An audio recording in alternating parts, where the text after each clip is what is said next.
Seja muito bem-vindo ao curso de Prestação de Contas Eleitorais.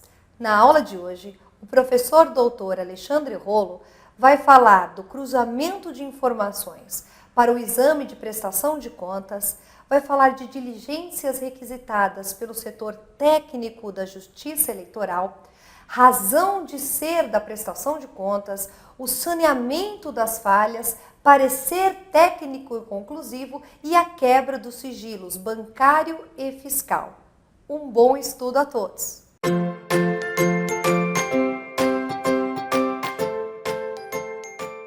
Muito bem, continuando nesse segundo bloco, ainda falando, obviamente, do processo de prestação de contas, nós temos agora, acabamos de falar da requisição, se os funcionários podem ou não, outras pessoas podem ou não ser requisitadas pela Justiça Eleitoral para auxiliar no trabalho de avaliação das prestações de contas, do processo de prestação de contas, e nesse momento, então, nós começamos a tratar da questão do cruzamento das informações. Então, aí agora a pergunta é um pouquinho diferente. Pode a Justiça Eleitoral fazer cruzamento de informações para avaliar se aquelas informações que foram apresentadas pelo candidato no seu processo de prestação de contas, se essas informações são corretas? Resposta: sim. Não só pode, como a Justiça Eleitoral adora fazer esse cruzamento de informações. Então, na fase do exame técnico, inclusive das contas parciais, então vejam, não só na prestação de contas final, como também nas prestações de contas parciais, o responsável pela análise técnica das contas pode promover as chamadas circularizações, fixando o prazo máximo de 72 horas para cumprimento. Então, por exemplo, vamos imaginar que um candidato declarou na sua prestação de contas que gastou R$10 mil com posto de combustível X. Pode o funcionário da Justiça Eleitoral, durante a análise técnica, requisitar informações para aquele posto X. Escuta, posto X, você prestou serviço, você vendeu produtos ligados a combustível para o candidato fulano de tal? Me responda isso em 72 horas, esse é o seu prazo. E aí vem então a informação daquele posto de combustível. Temos a informação do candidato de um lado, do outro lado chega a informação do posto de combustível e vai ser feito esse cruzamento então de informações. Está certa a informação que foi prestada pelo candidato ou não está certa? Mesma coisa em relação à gráfica, mesma coisa em relação a serviço, por exemplo, de produção de programas no chamado horário eleitoral gratuito, no rádio e na televisão.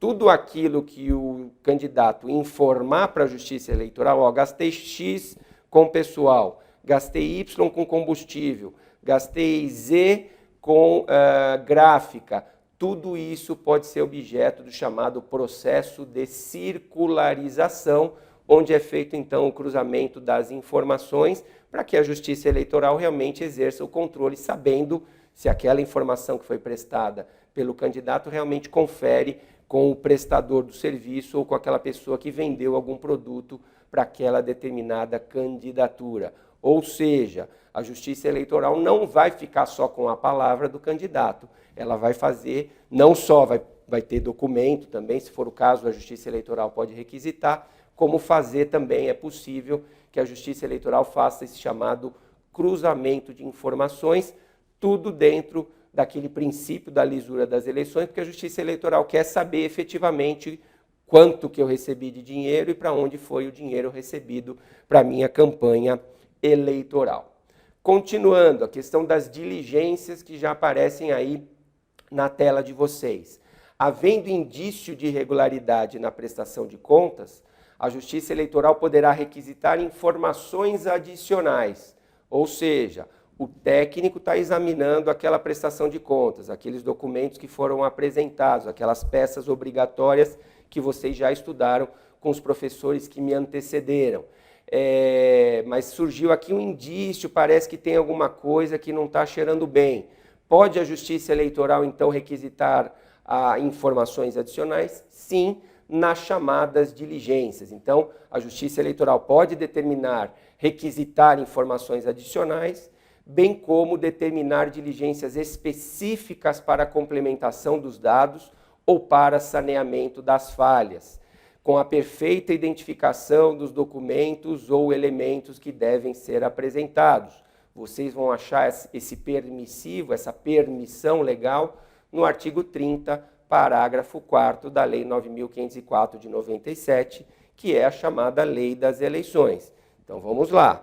O técnico está fazendo exame das contas, verificou que pode ter aqui alguma falha, alguma coisa que não está parecendo muito boa, etc. e tal. Ele pode requisitar a complementação dessas informações, dizendo exatamente o que ele quer, fazendo a perfeita identificação dos documentos ou elementos adicionais que devem ser apresentados. Candidato, eu quero a nota fiscal do posto de gasolina, eu quero a nota fiscal da gráfica, eu quero isso, eu quero aquilo, vai ser identificado isso naquela diligência determinada e requisitada pela Justiça Eleitoral, repito, artigo 30, parágrafo 4º da Lei 9.504 de 97.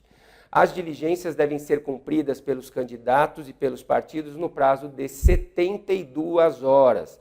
Então vejam, nós temos aqui um prazo para o cumprimento dessas diligências. A Justiça Eleitoral requisitou diligências e vai fixar o prazo de 72 horas para que essas diligências sejam cumpridas, 72 horas contadas da intimação sob pena de preclusão. Ou seja, não juntou em 72 horas, precluiu, não vai poder juntar mais em tese. Na teoria é assim que funciona.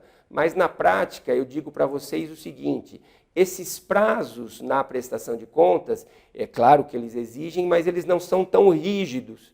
Então, por exemplo, se a pessoa tinha que apresentar uma determinada nota fiscal em 72 horas, e essa nota fiscal for apresentada 2 dias depois dessas 72 horas, não é isso que vai fazer a Justiça Eleitoral julgar irregulares aquelas contas. O que a Justiça Eleitoral quer é ter o controle.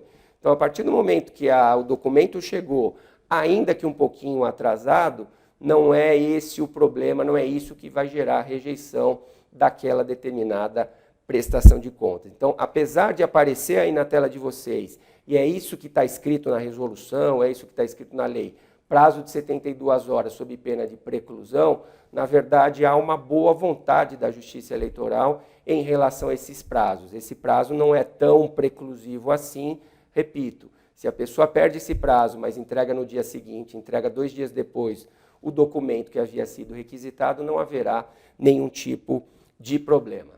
Continuando, nas diligências determinadas na prestação de contas, a Justiça Eleitoral deverá privilegiar a oportunidade de o interessado sanar tempestivamente e, quando possível, as irregularidades e impropriedades verificadas. É aquilo que eu acabei de falar.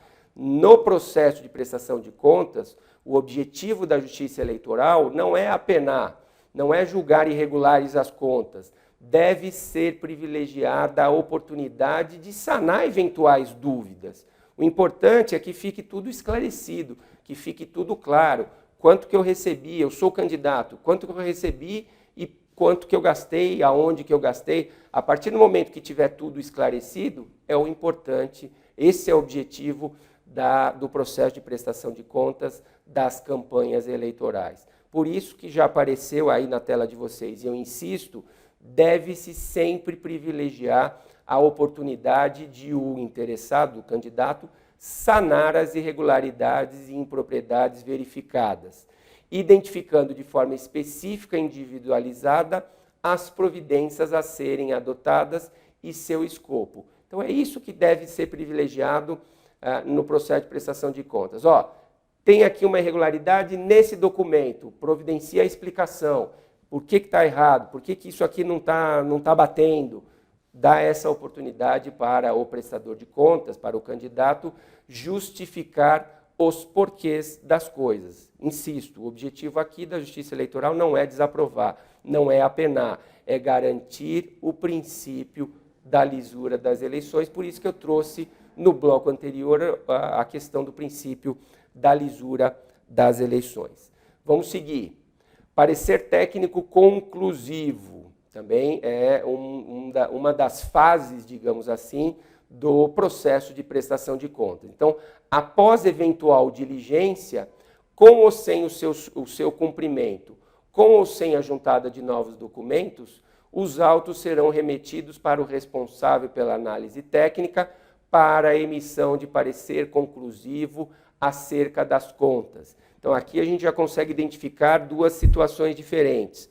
Nós temos um primeiro parecer, um primeiro exame que é feito pela Justiça Eleitoral para verificar a necessidade, por exemplo, de novas diligências. Normalmente são requisitadas essas novas diligências e após esse prazo de 72 horas para o cumprimento das diligências, com ou sem o cumprimento, com ou sem a juntada de novos documentos pelo interessado, os autos voltam para o setor técnico do Tribunal, da Justiça Eleitoral, para uma nova análise técnica, agora para emissão de um parecer conclusivo.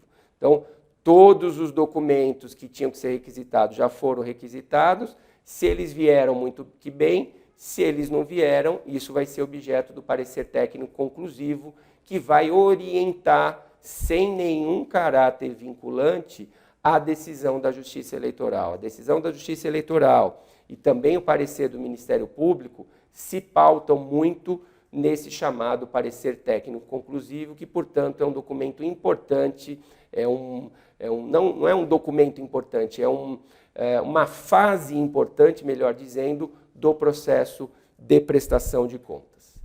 Continuando, a questão do contraditório.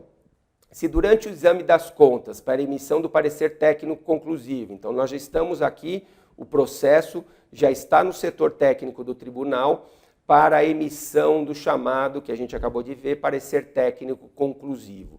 Se durante esse exame for verificada a existência de qualquer irregularidade em relação à qual não se tenha dado ao prestador de contas prévia oportunidade de manifestação, será o interessado notificado para o exercício do contraditório. Então vamos lá, voltando. Parecer preliminar, pode ser determinada a realização de diligências. Vamos imaginar que foi determinada a diligência foi cumprida, voltou o processo para o setor técnico para a emissão do parecer conclusivo. Durante esse exame, o órgão técnico da Justiça Eleitoral verificou uma outra irregularidade sobre a qual o prestador de contas não teve oportunidade de se manifestar. Nessa hipótese, será aberta uma nova oportunidade para manifestação em observação ao princípio do contraditório. Nós não encontramos nessa segunda oportunidade aí de contraditório um prazo fixado pela lei ou pela resolução, mas por uma questão aí de simetria, eu posso dizer, sem medo de errar, que esse prazo também será de 72 horas. Então, durante o exame para o parecer, a emissão do parecer técnico conclusivo, verificou-se aí achou-se aí uma nova irregularidade. Essa irregularidade não tinha sido objeto da manifestação do órgão técnico, da manifestação anterior do órgão técnico. Então, o que se faz? Abre-se uma nova oportunidade para que o prestador de contas, para que o candidato manifeste no prazo de 72 horas sobre essa nova irregularidade detectada pelo órgão técnico. Então, tudo isso é feito em respeito ao princípio do contraditório, para que a pessoa possa dizer por que sim, por que não, etc., dar as suas explicações. Afinal de contas, conforme a gente acabou de ver, o objetivo no processo de prestação de contas não é apenar, não é julgar as contas irregulares, é esclarecer e deixar tudo dentro da maior transparência possível. Continuando, temos agora a questão da quebra de sigilos. Pode a Justiça Eleitoral também, no exame do processo de prestação de contas, determinar a quebra do sigilo bancário ou fiscal do candidato, do partido político, dos doadores, dos fornecedores de campanha. Aqui eu peço a atenção de vocês para duas observações. Primeira observação, eu vou até grifar e vai aparecer aí na tela de vocês. Somente a autoridade, vamos lá, vamos tentar grifar. Somente a autoridade, espera aí, problemas técnicos aqui, mas a gente consegue resolver. Consegui, tá vendo só? É difícil, mas a gente consegue. Somente a autoridade judicial pode quebrar sigilo bancário e sigilo fiscal. Ministério Público não pode, ninguém pode. Quem pode quebrar eventualmente sigilo bancário ou fiscal é o juiz, é o Poder Judiciário, é a autoridade judicial. Em decisão fundamentada, aparece aí também na tela de vocês, de ofício ou por provocação do órgão técnico, do Ministério Público ou do impugnante. Vejam, essa questão aqui de determinar a quebra de ofício eu acho meio complicada, mas enfim, isso está previsto na resolução. Quebra do sigilo bancário de ofício, eu acho complicado, eu acho que se o órgão técnico pedir ok, se o Ministério Público pedir ok, desde que fundamentada essa decisão, pode haver a quebra. Mas ninguém pediu e vem o juiz de ofício e quebra, me parece meio complicado, mas enfim, está escrito isso na resolução. Então, a autoridade judicial pode determinar a quebra dos sigilos bancário e fiscal do candidato, dos partidos políticos, e eu termino esse bloco com esse grifo que já está aqui, que eu vou grifar de novo. O juiz pode decretar a quebra do sigilo bancário e fiscal dos doadores ou fornecedores de campanha. Isso está escrito na resolução, mas eu tenho também algumas reservas sobre isso, porque um doador não é parte no processo de prestação de contas, um fornecedor de campanha não é parte num processo de prestação de contas. Como é que pode um juiz, qualquer que seja ele, determinar a quebra do sigilo bancário e fiscal de terceiros que não fazem parte do processo? Então fica essa observação para vocês aqui. Eu não concordo muito, mas é o que está previsto na resolução que trata de financiamento e de prestação de contas de campanhas eleitorais. Vamos terminar por aqui esse bloco, mas nos vemos num terceiro bloco, porque nós ainda não terminamos. Nos vemos daqui a pouquinho.